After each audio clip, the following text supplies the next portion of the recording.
Hey guys, Alexander Williamson here with the secret history living inside of your aquarium.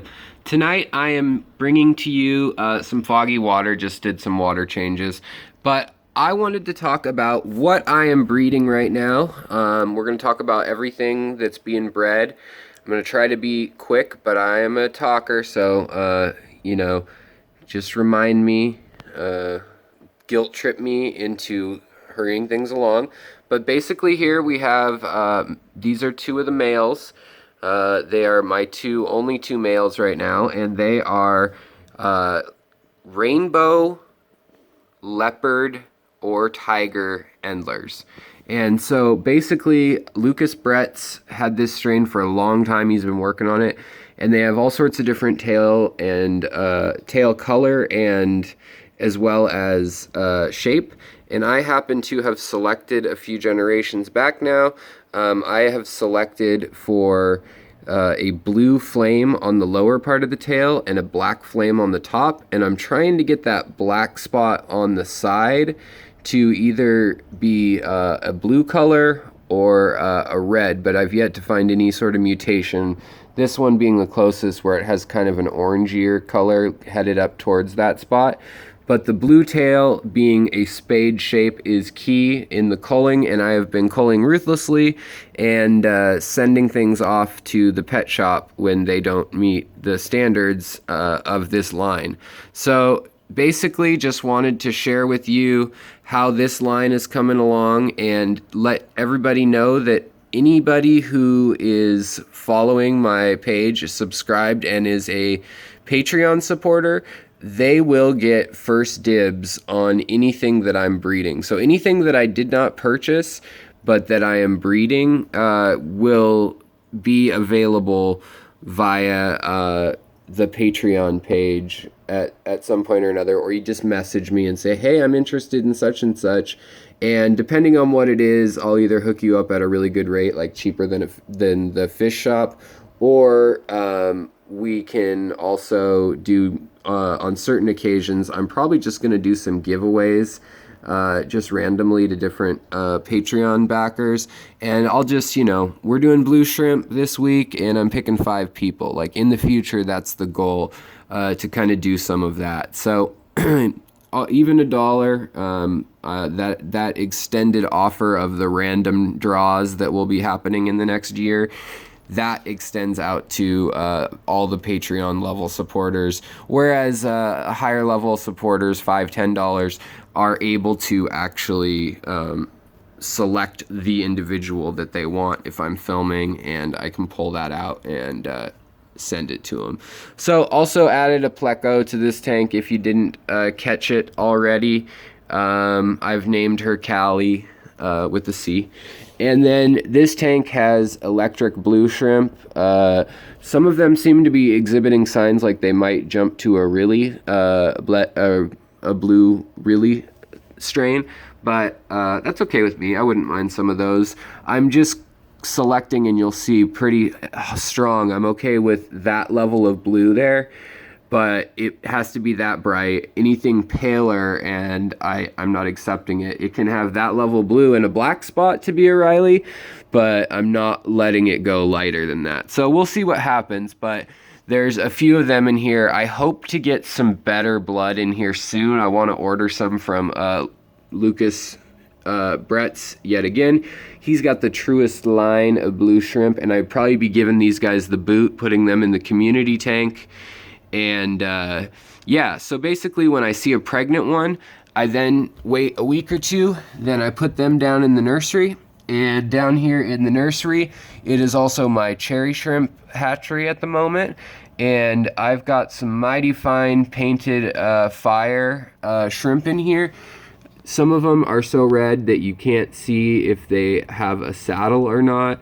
Others are young blues from about a week ago. You can see I've got baby blues coming in. They look to be very high grade. Those are definitely 2 of the females from Lucas's stock back a couple years back when I got them. And they got to me not directly from him, but by way of second party, third party, whatever. But we've got the blues, and there's probably, after the gudgeon attack in this tank, I probably have 15 to 30. It's hard to tell because they hide and they're blue. Blues in here. We've got tangerines that just hatched, and those should be, I purchased a pregnant tangerine, and she had probably 30 babies also. You can see there's a lot of them. Plus the mystery spawn in this tank. You can maybe make them out. The fish that have appeared in this tank from nowhere, immaculate conception of fish, they have turned out to be really iridescent and completely clear in their tail. So I don't know what they are, but they're not guppies or endlers. I've raised those for 20 years, and I can tell you that's not what they are. So maybe a tetra, maybe the gudgeons. I don't know what they look like when they're really little, but they seem to be chugging along. And the reds, I keep culling. I make sure that at night, if I come in with a flashlight, I can't see through the adults.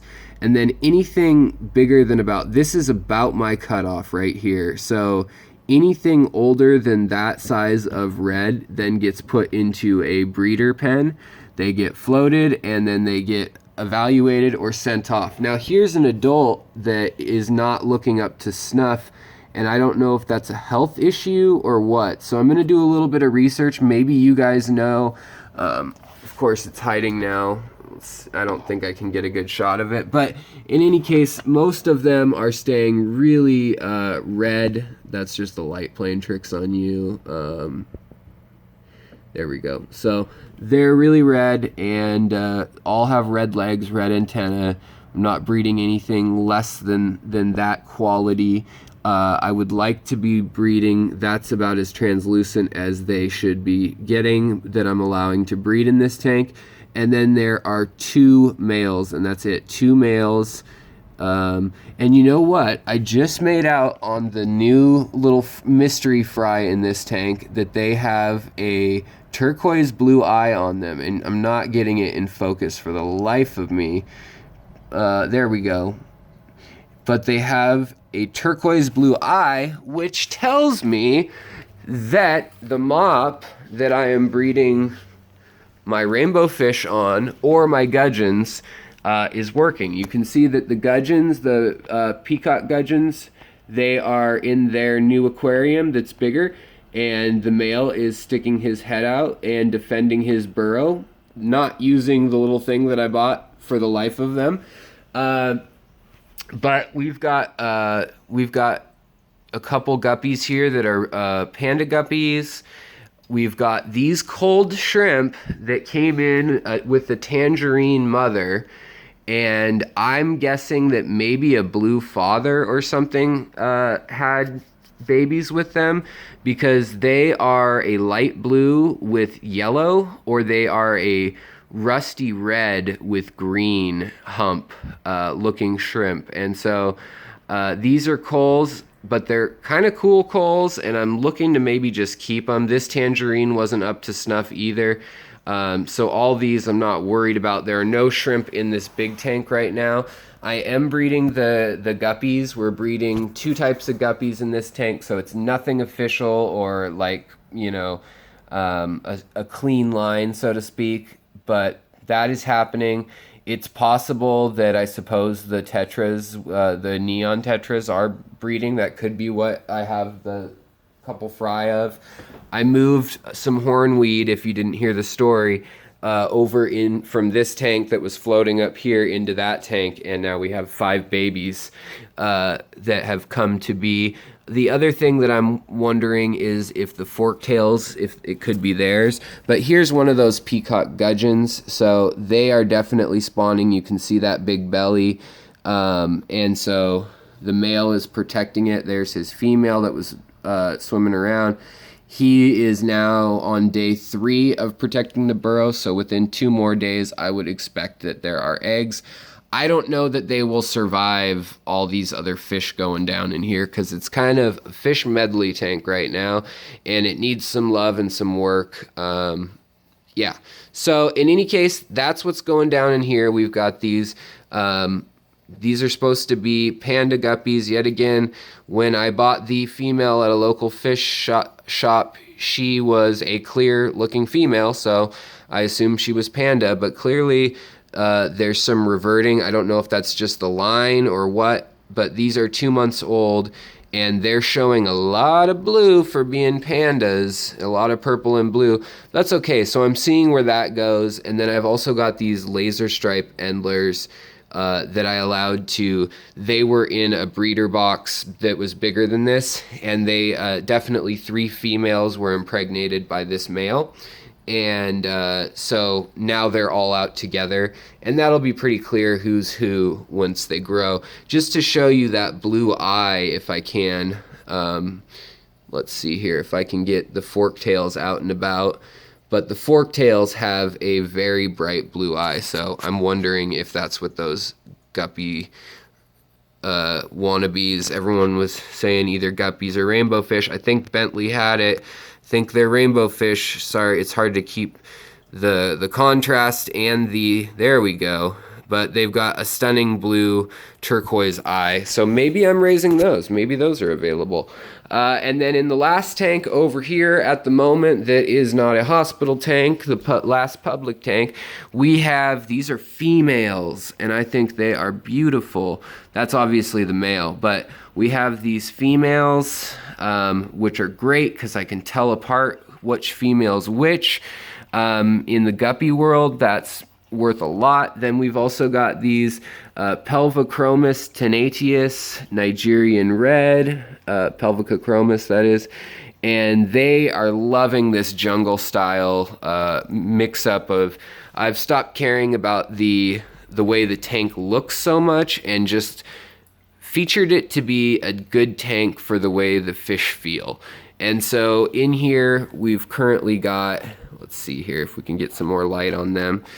They really like the shade though, but we've got male and female in there, and they're just beautiful. You'll see them from my other videos, but they are hopefully breeding soon. They've been staying back in that corner for a long time now, and I think that they may be actually protecting a brood somewhere right in here because they've been there for a couple days now, other than coming out for feeding once in a while. So one of them's always there. There's the male, and the female's kind of at the other entrance. So there we go. Last of the Japanese blue endler line.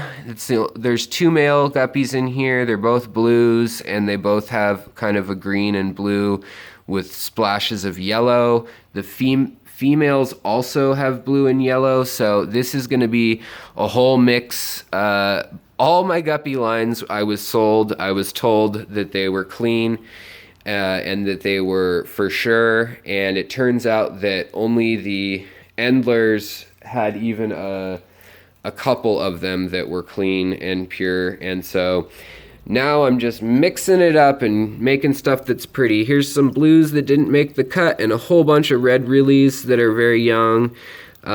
These are less than a month old, and they will be going to the pet shop most likely, or to my local club for the fundraising auction. Also, the killifish, the rocket killifish, are in the tank, and they have laid teeny tiny little eggs that I've seen right at the water level out here hanging out, but I haven't seen anything hatch yet. So I think the snails and other fish and things are getting to them. Here you can see they're coming out of the edge of that little hiding spot a little bit better, but these are also potentially going to have, you know, somewhere between 20 and 50 babies, hopefully, and those will also be available for Patreon supporters at a super low price, and they'll get to pick which ones they want by order of who has been a supporter the longest. So just wanted to show you guys what you have to look forward to, what I'm going to be talking about in the future. And last of all, I wanted to just tell you that I am loving life right now. Man, this camera is just having a heck of a time focusing, but it is just beautiful outside. It's another clear night in Seattle. We've got a beautiful orange sunset that looks like my tangerine shrimp, and the mountains here. I live on a busy road in a little apartment, but you know, I love Seattle on nights like this. It makes me want to keep living like a broke man. And of course, on on the television, I've got LR Bretts and you know, my YouTube of all the Rachel O'Leary, LR Bretts, and you know, all those good people that have shows, Corey and Real Fish Talk, and you know, they're all on there. Joey and the do-it-yourself fish guys. Oh, I forgot to mention too, I knew I was forgetting something. I also have these albino, I'm calling them golden ratio ramshorns. They have a gold or opalescent shell, and then they are a dark red usually. This one's a little bit less red at the moment, but some of them are really dark red, and they are being raised in this tank, And I'm also looking for suggestion, guys. What do I raise in this tank other than the endlers? I know that the endlers will be rehomed very quickly as I select the ones that I want with the tail, because the spade tail is kind of hard to get. Right now it's coming out at like every 10 fish or something, and then the blue with the spade, I'm going to be rehoming a lot of fish. But there's quite a bit of room in this tank still, and newly planted, you can see the depth of it. There's tons of stuff that was tissue cultured plants that will be growing up quickly. I'm getting some CO2 for it, hopefully, if I can raise a little bit of money with the realies that I'm trading in. And that's kind of what's going on, guys. So you've seen the little tour of all the breeding projects. I'd love it if you could come up with a name for these guys, for the green and black and blue colored ones, and then the red and, or sorry, green and the little spot on them, which is not, this is not doing them justice, but they are either a rusty red or, oh, there you go, shot of the blue eye that I was talking about. And of course, all the fish want to be in the shot. Thanks, guys. You're ruining my life. But yeah, so we've got a picture here, and I would like help naming this little mutant strain. And I know they've just gone natural, so they're basically just wild type shrimp, but these ones happen to either have a soft blue and black stripes for their body, which you can't see on camera super well, and then a yellow hump, like an electric yellow hump, or ovaries, or I don't know what it is, guts in there. And then the other half are kind of a slight rusty red striped one that look like failed cherries, and they have a green hump. So if you guys have a name for these, that would be cool. I'm thinking of just setting them free into this 40-gallon bow front and just seeing what happens. I'm pretty sure they would just go right back to wild type real quick, but just a thought. So, all right, guys, I've yacked on way too long here, and I hope you guys are doing well, taking care of your fish. And don't forget, if you stuck with me this long, like the video, subscribe, and if you want at any of these fish that I'm breeding, and there'll be more, I'm open to suggestions of what else would work well and what else I should be doing. I've got some Cory cats that just never seem to successfully have eggs. They seem to rot or get eaten too quickly in this tank, but they won't mate in any other tanks. So in any case, I just wanted to thank you all for your support, and I've felt really overwhelmed by how fast this channel's grown in 2 months, and I'd like to grow your fish tanks too, so help me out. I'll be giving out fish to Patreon supporters at some point in time, just a surprise giveaway, and then also I might even do that for my just general subscribers. Yeah, I'm going to say that right now. We're going to say that because this video is running long. So to apologize for that, if you're around till the end, drop me a comment that you made it to the end of this video, if you're not already a Patreon subscriber. And I will add you to a list of people who are up to get some babies. And write what your preferences out of all the stuff I'm growing. The Pelvicachromis, mind you, I don't know how many there will be in the first batch or anything like that, but we'll see what we can do on that one. The rest of everything else should be up for grabs. So thanks again, you guys, and take care. Swim on. I'll talk to you next time. Good night.